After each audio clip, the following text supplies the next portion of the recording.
അങ്ങനെ ആ നിമിഷം എത്തി ഫ്രണ്ട്സ്. നമ്മളെല്ലാവരും വിചാരിച്ചിരുന്ന നിമിഷം. ആദ്യം തൊട്ട് തന്നെ ഞാൻ ഇത് പറഞ്ഞതാണ്, ഇത് പ്രവചിച്ചതാണ്.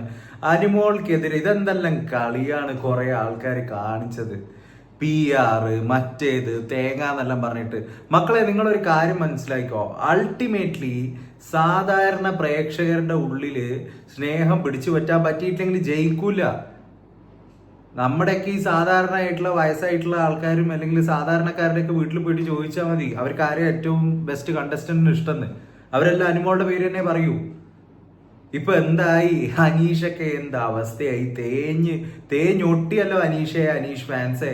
ഇന്നലെ തൊപ്പിയൊക്കെ ഇറങ്ങി അഖിൽമാരാരനെയൊക്കെ അങ്ങ് ചുമരിക്കയറ്റി ഒട്ടിച്ചു. പ്രസ്റ്റീജ് ഇഷ്യൂ ആണെന്നൊക്കെ വന്ന് തൊപ്പിയൊക്കെ അടിച്ചളക്കുന്നുണ്ടായിരുന്നു. ഞാൻ വിചാരിച്ച അയ്യോ അനീഷ് അതാ ജയിച്ചു എന്ന്.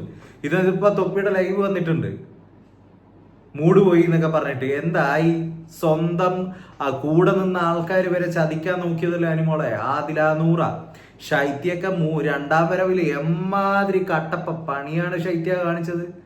ആദില പോലും ചതിച്ചില്ലേ അവസാനം. ഇതൊന്നും ഇപ്പൊ അനിമോൾക്ക് സംഭവം മനസ്സിലായിട്ടില്ല. ഒരു ദിവസം കഴിയുമ്പോ ഫോണ് കൈ കിട്ടുമ്പോ വേണ്ടപ്പെട്ട ആൾക്കാരെ വിളിക്കുമ്പോൾ കാര്യങ്ങൾ മനസ്സിലായിക്കോളും.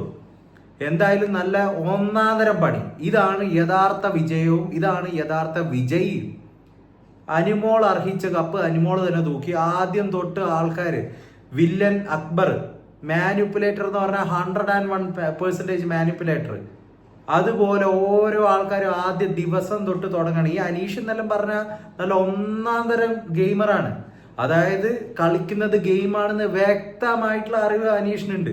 അവസാന നിമിഷം അനിമോളുടെ അടുത്ത് പ്രപ്പോസ് ചെയ്തത് വരെ അനീഷിന്റെ പക്ക ഗെയിമാണ്. കാരണം അങ്ങനെയെങ്കിലും അനിമോൾക്ക് നെഗറ്റീവ് ഇട്ട് കൊടുക്കണം എന്ന് വിചാരിച്ച് മാത്രമാണ് അനീഷ് ആ കളി അവിടെ കളിച്ചത്. പക്ഷെ എല്ലാ കളിയും തേഞ്ഞു പോയല്ലോ അനീഷെ. അനിമോളുടെ മുമ്പില് ഇടറി താഴെ വീണല്ലോ. കപ്പും കിട്ടിയില്ല, തേങ്ങയും കിട്ടിയില്ല. അങ്ങനെ അർഹനായ ആള് കപ്പും കൊണ്ട് ഹൗസിൽ നിന്നും പോവുകയാണെന്ന് പറഞ്ഞിട്ടുണ്ട്. അതുപോലെ 100% ഡിസേർവിംഗ് ആയിട്ടുള്ളത് ഒരു PR അല്ല, ഒരു തേങ്ങയും അല്ല എന്ന് നമുക്ക് എല്ലാവർക്കും അറിയാം. കാരണം PR ഒക്കെ ഉണ്ടെങ്കിലും അൾട്ടിമേറ്റ്ലി നമ്മൾ കണ്ടന്റ് ക്രിയേറ്റ് ചെയ്ത് കൊടുക്കുന്നുണ്ടെങ്കിൽ ഈ സംഭവമൊക്കെ വെച്ച് പുറത്ത് കാര്യമുള്ളൂ. എന്ത് PR ഉണ്ടെങ്കിലും പ്രേക്ഷകരുടെ മനസ്സിലുള്ള ഇഷ്ടം വാങ്ങണം. അത് വാങ്ങാൻ കഴിഞ്ഞിട്ടില്ലല്ലോ. അപ്പോൾ വേറെ കുറെ ആൾക്കാർ ഇന്നലെ വന്നിട്ട് ഒരു ദിവസം കൊണ്ട് മറ്റേ അനീഷിനെ മാറ്റിമറിക്കും, ഞാൻ മറ്റേ തേങ്ങയാക്കും, പ്രസ്റ്റീജ് ആക്കും എന്നൊക്കെ കുറെ ആൾക്കാർ പറയണ്ടായിരുന്നു. അവരുടെയൊക്കെ പൊസിഷൻ എന്താണ്, ഏതാ സ്ഥാനം എന്ന് മനസ്സിലായി. ഈ ലൈവിൽ 1-2 ലക്ഷം ആൾക്കാർ കാണുന്ന ആൾക്കാരാണ് 1 കോടിക്കണക്കിന് സാറ്റലൈറ്റിൽ വ്യൂസ് കൊണ്ടുവന്ന പ്രേക്ഷകരുടെ കണ്ടസ്റ്റൻസിന്റെ കാര്യം നിർണ്ണയിക്കുന്നത്. അതായത് ഒരു ടെലിവിഷൻ ഷോയിൽ ഒരു പ്രോഗ്രാം പോകുന്നത് ക്രോർ കണക്കിന് ആൾക്കാരാണ് കാണുന്നത്.